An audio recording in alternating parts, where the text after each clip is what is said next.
నమస్తే. తెలంగాణ రాష్ట్రం ఏర్పడ్డ తర్వాత కూడా ఆంధ్ర సంబంధించినటువంటి నాయకుల యొక్క విగ్రహాలు ప్రతి చోట కనపడతా ఉన్నటువంటి పరిస్థితి కనపడతా ఉంది. రాష్ట్ర ముఖ్యమంత్రి స్వయంగా అనౌన్స్మెంట్ చేస్తూ ఉన్నాడు. ఇక్కడ మా ఎమ్మెల్యే గెలిచినట్టయితుంటే ఎన్టీఆర్ విగ్రహం పెడతా, ఇది ఇక్కడ మా కార్పొరేటర్ గెలిచినట్టయితుంటే మేము రోషయ్య విగ్రహం పెడతానంటూ బహిరంగంగా ఆయన ప్రకటిస్తున్నటువంటి పరిస్థితి కనపడతా ఉంది. ఇంకా తెలంగాణ ఏర్పాటైన తర్వాత ఇన్ని విగ్రహాలు అవి ఆంధ్ర నాయకులకు సంబంధించినటువంటి విగ్రహాలు ఈ తెలంగాణలో అవసరమా? సో దీని పట్ల మాట్లాడేటువంటి ప్రయత్నం చేద్దాం. ఉద్యమకారులైనటువంటి సుహరా బేగం గారు మనతో ఉన్నారు, మాట్లాడేటువంటి ప్రయత్నం చేద్దాం. అక్క, ఇప్పటికే రోషయ్య విగ్రహం పెట్టిండ్లు, ఆల్రెడీ వైఎస్ రాజశేఖర రెడ్డి విగ్రహం ఇక్కడ పంజాగుట్ట దగ్గర పెట్టిండ్లు, రేపు మాపు ప్రారంభించడానికి సిద్ధంగా ఉన్నటువంటి అమీర్పేట దగ్గర ఎన్టీఆర్ విగ్రహాన్ని ప్రారంభించేందుకు సంసిద్ధమవుతా ఉన్నది. ఈ విగ్రహాల ఏర్పాటుని ఒక తెలంగాణ ఉద్యమకారులుగా ఎట్లా చూస్తారు? ఇదంతా కూడా ఆంధ్ర సంబంధించినటువంటి మాజీ ముఖ్యమంత్రులకు సంబంధించినటువంటి విగ్రహాలు. ఇప్పుడు మనకు తెలంగాణ వచ్చి 12.5 ఏళ్ళు అయింది.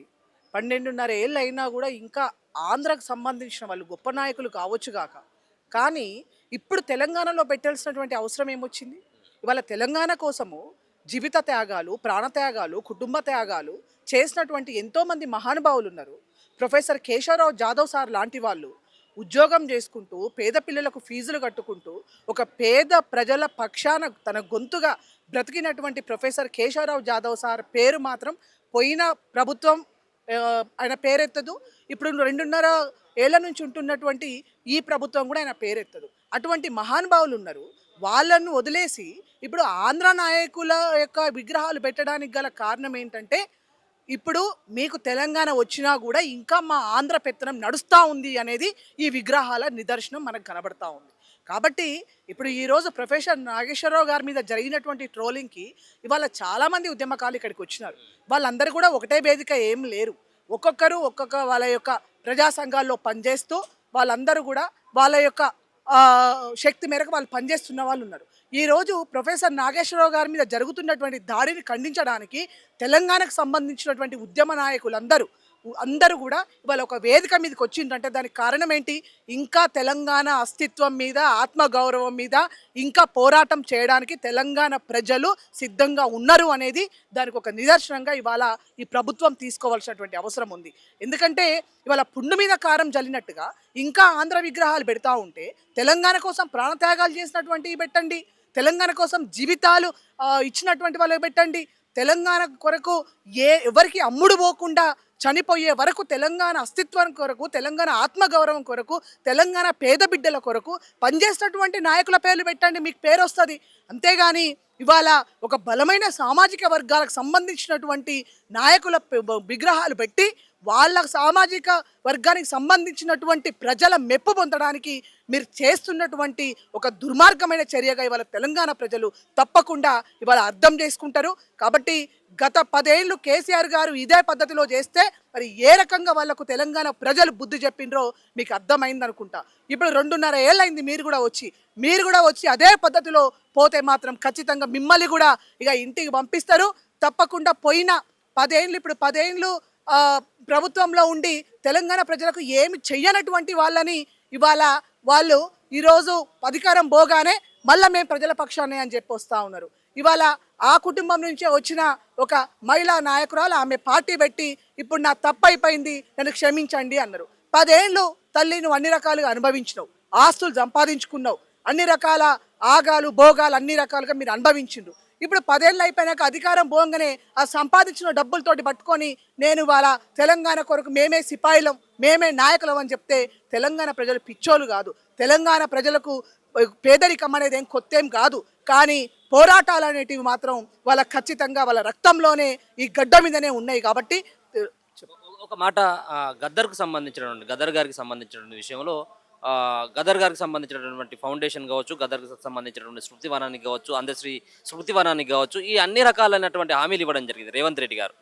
కానీ ఇక్కడ అఫీషియల్గా ప్రభుత్వం నుంచి ఎక్కడ కూడా గద్దర్ గారి విగ్రహాన్ని ఆవిష్కరించినటువంటి పరిస్థితి లేదు.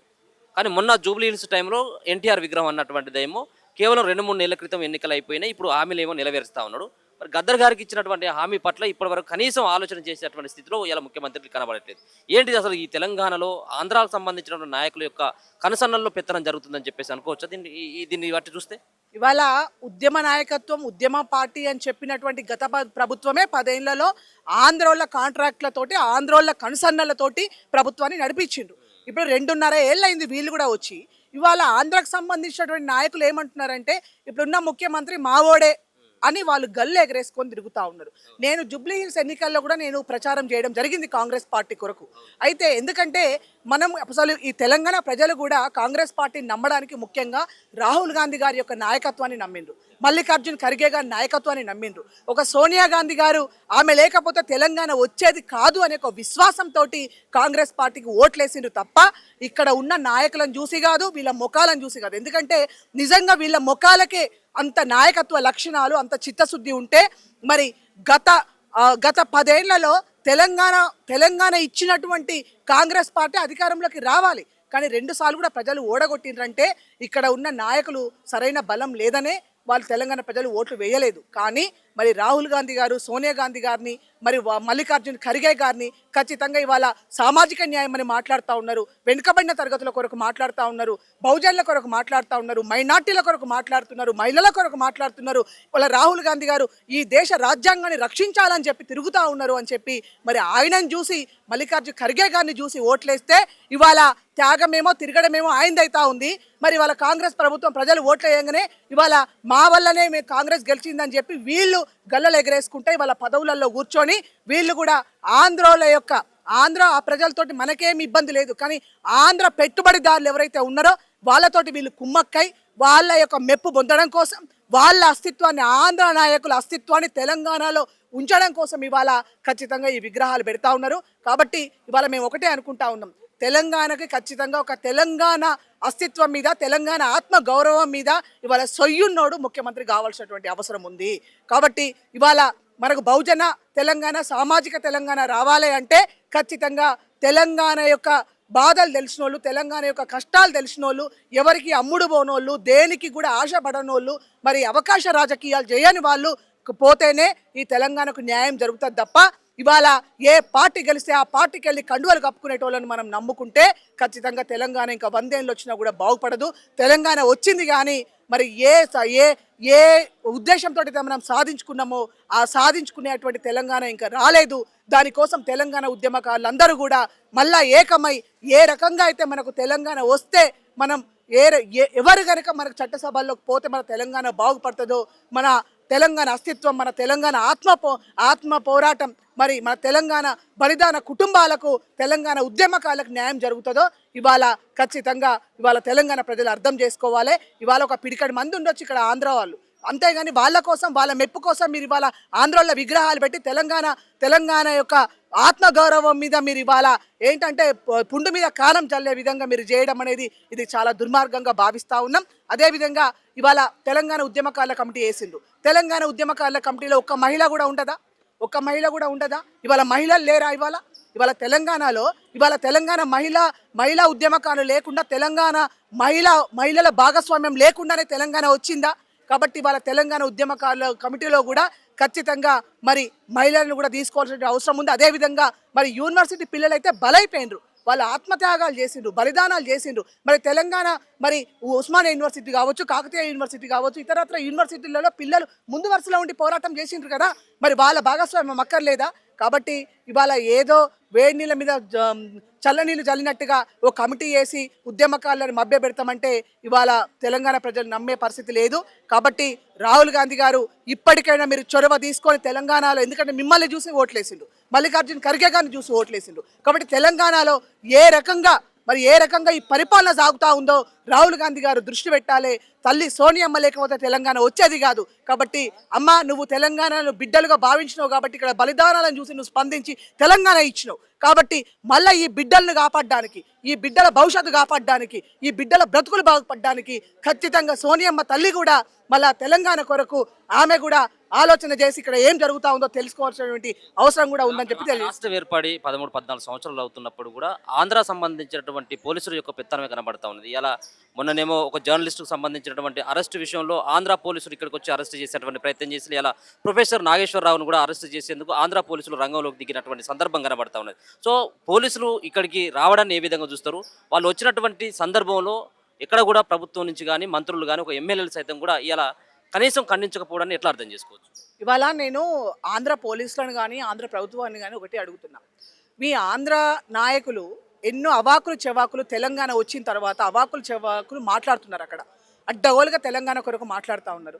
ఎవరమైనా ఆ రకమైనటువంటి పరిస్థితి చేసినామా అంటే ఇవాళ చూడండి, ఒక సినిమా ఇండస్ట్రీ తీసుకోండి, ఏ వ్యవస్థ అయినా తీసుకోండి, ఇవాళ పేరుకు తెలంగాణ వచ్చింది కానీ పేరుకే మనకు తెలంగాణ వచ్చింది కానీ ఇవాళ ఆ తెలంగాణ యొక్క అస్తిత్వాన్ని కాపాడేటువంటి నాయకుడు లేడేమో అనిపిస్తూ ఉంది. అందుకే ఇవాళ ఆంధ్ర పోలీసులు అంత ధైర్యంగా మొన్న ఒక జర్నలిస్టుని ఇంటి దగ్గర కూర్చొని అక్కడ భయభ్రాంతులకు చేసినటువంటి పరిస్థితి, అరెస్టు చేసి తీసుకుపోయి 3rd డిగ్రీ ఉపయోగించినటువంటి పరిస్థితి. అదేవిధంగా ఒక ప్రొఫెసర్ నాగేశ్వరరావు గారంటే ఆయన తెలంగాణ బిడ్డ, తర్వాత ఆయన నిష్పక్షపాతంగా మాట్లాడేటువంటి వ్యక్తి. ఆయన ఏ పార్టీకి అధీనుడు కాదు, ఏ పార్టీకి ఆయనకు సంబంధం కూడా లేదు. కాబట్టి ఒక విశ్లేషణ చేసిండు ఆయన. మరి తెలంగాణ మీద మీ వాళ్ళు కూడా ఎన్నో విశ్లేషణలు చేస్తూ ఉంటారు కదా, మరి మా తెలంగాణ పోలీసు వాళ్ళు ఆ రకంగానే వచ్చి మాట్లాడుతున్నారా?